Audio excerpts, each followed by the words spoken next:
Hello and welcome back to the World Pipelines podcast, a podcast series for pipeliners featuring short, insightful interviews with people in the oil and gas industry.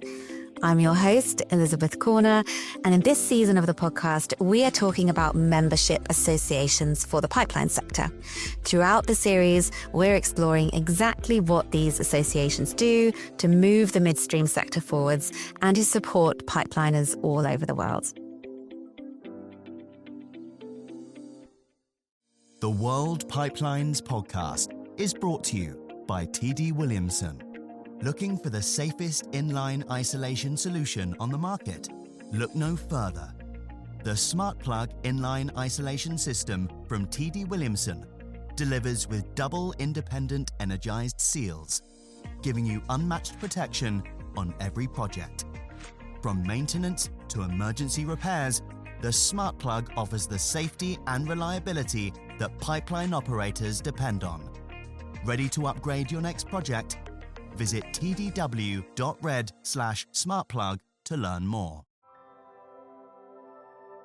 In this episode, I'm very pleased to welcome Matt Romney, who is Pipeline Integrity Product Line Director at TD Williamson, our sponsor for this season of the podcast.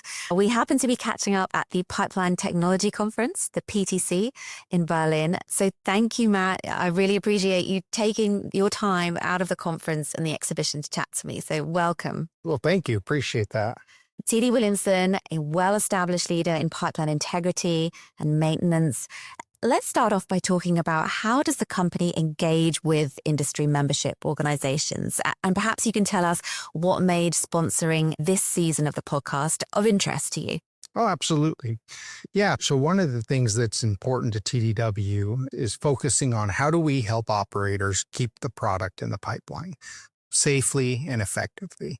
As we understood that this was going to be a focus of the podcast in this season, we really wanted to join and talk about that. You know, we believe that the industry, especially membership organizations, play a vital role in helping operators, in our case, ILI vendors and contractors throughout the industry, come together and have meaningful conversations around the threats and the challenges that we all see each day.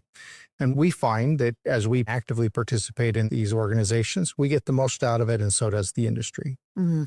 That leads me on to my next question. I wonder what value you place on the membership organizations and what kind of value they bring to you in terms of things like innovation, collaboration, even things like industry standards. Oh, excellent question. So yeah, there are a number of different membership organizations. There are certainly organizations that focus on research, and we find that those organizations do a phenomenal job of identifying potential new technologies, doing early testing.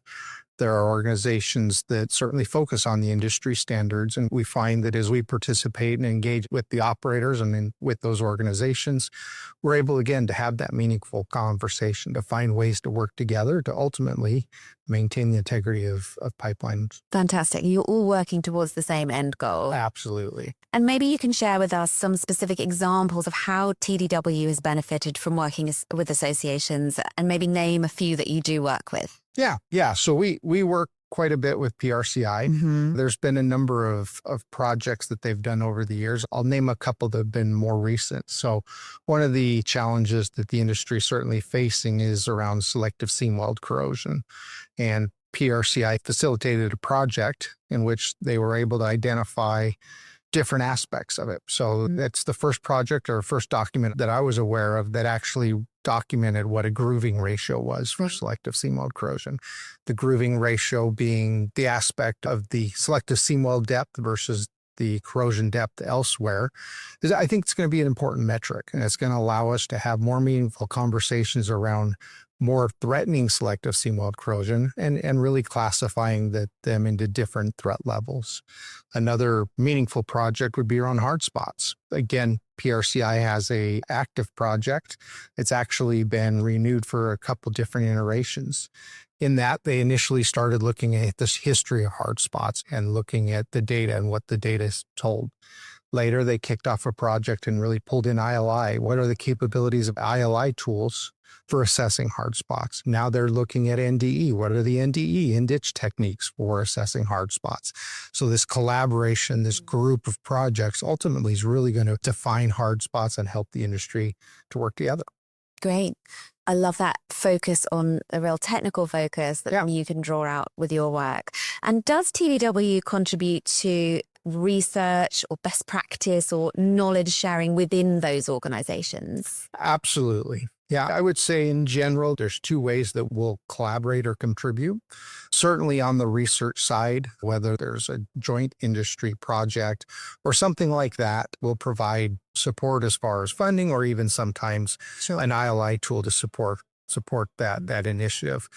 Outside of that, certainly technical expertise. So thought leadership. We have a number of members of different committees that are working on collaboration and standards like that.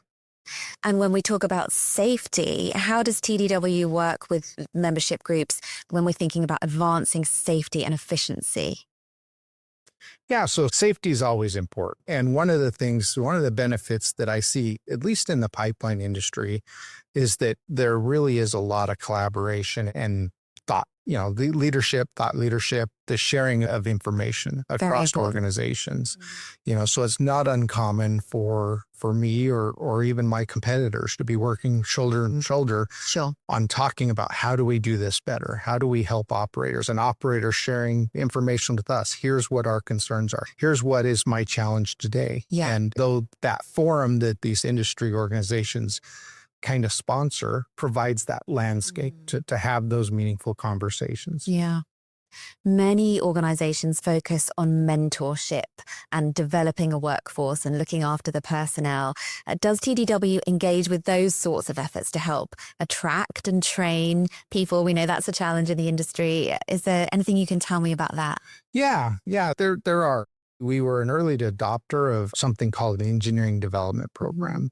We don't have that program in the same strength we did originally, but it was a mentorship program internal to TDW, in which we bring young engineers in and help them provide them an experience in different parts of the organization. Some of those early EDP engineers are leaders in the organization today. So YPP is an important organization. We have an employee who's actually grew up and did a lot of work with the YPP organization. Now he's still working with them, but more in a leadership role. I think he's on their leadership council for YPP USA now. Great. Who's that? It's Jonathan Hart. Jonathan, great. Yeah, I've spoken to them for this podcast. They're doing some great work. So let's move on to my next question. How does TDW stay ahead of emerging challenges and technologies in the industry? We're here at PTC, so you must have been having some interesting conversations this week. Do membership organizations play a role in that process? Absolutely, they do. So it can be challenging, right? There's always that new and emerging challenge. Certainly the industry organizations, they play a role as far as just facilitating that conversation. The research organizations, sometimes they'll do some early research and identify, hey, these are technologies that look promising. Typically, we'll work within those organizations to grow an idea, at which point then we'll take it in-house. Nice. And do a lot of testing, a lot of working on implementing.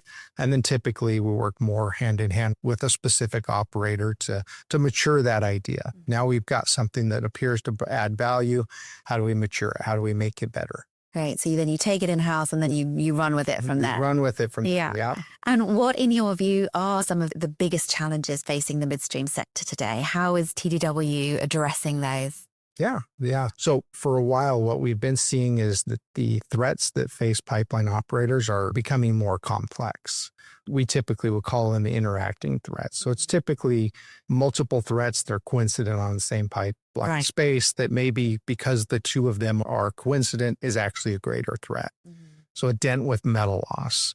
Today, we see a lot of operators that are facing challenges around circumferential stress corrosion cracking. So this is popping up quite a bit. Selective seam corrosion, we talked a little bit earlier about that, that aggressive corrosion of the long seam. So those are very complex threats that that require quite a bit of expertise and research. And we leverage our MDS Pro tool. We've got a number of offerings where we've developed specifications where we've worked hand in hand with the industry and then with specific operators to mature those ideas and then ultimately deliver a specification that outlines our performance. Mm-hmm. And how do you see the role of industry associations evolving? So you partner with them. How do you imagine that you're going to continue engaging with them? It's going to be engagement. That's just it. I think we will continue to see that the threats will become more complex. Mm-hmm. The industry organizations play a critical role in helping identify those threats by asking the hard questions. Mm-hmm. Right. And so I think that's the role that they'll continue to play is really facilitate the conversation, ask the hard question, and drive the industry to find solutions for them. Yeah. And to finish off, I want to talk about what's next for TDW in terms of upcoming initiatives, technologies. What are the conversations that you're having this week, for example, that get you excited about the future? Great. I appreciate the question. Yeah. So we're actually in the process, at least on the pipeline integrity side, we're in the process of rolling out something we call UltraRes MFL. Mm-hmm. So we've had our MDS Pro, advanced ILI technology for quite some time. It's time to make an update. And so we've made an update. We've nearly doubled the number of MFL sensors on that tool. Great. And so that's being rolled out now. And we're really excited. We've had a number of opportunities with operators. From there, we're going to have new and exciting data, more resolution, clearer picture of what's going on in the pipeline. It'll be wonderful to then use that to enhance our offerings, really look at the mechanical damage, the circumferential stress, corrosion, cracking, hard spots, selective seam weld, all of those very complex features, and look at how that increased sensor resolution adds to the value we can deliver to operators. Great. Thank you so much for taking the time to talk to us. We appreciate your sponsorship and we appreciate your continued support. So thank you. Appreciate the time. Thanks a lot. Thanks. My thanks to Matt Romney at TDW for giving us a technology provider's perspective on the benefits of working with membership organizations to advance understanding and research and to support safety and efficiency. Thanks for listening to the World Pipelines podcast. Subscribe for free wherever you get your podcasts. If you have enjoyed this episode, please rate and review and forward to a colleague or friends. The World Pipelines podcast is brought to you by TD Williamson. The Smart Plug inline isolation system from TD Williamson delivers with double independent energized seals. Ready to upgrade your next project? Visit tdw.red/smartplug to learn more.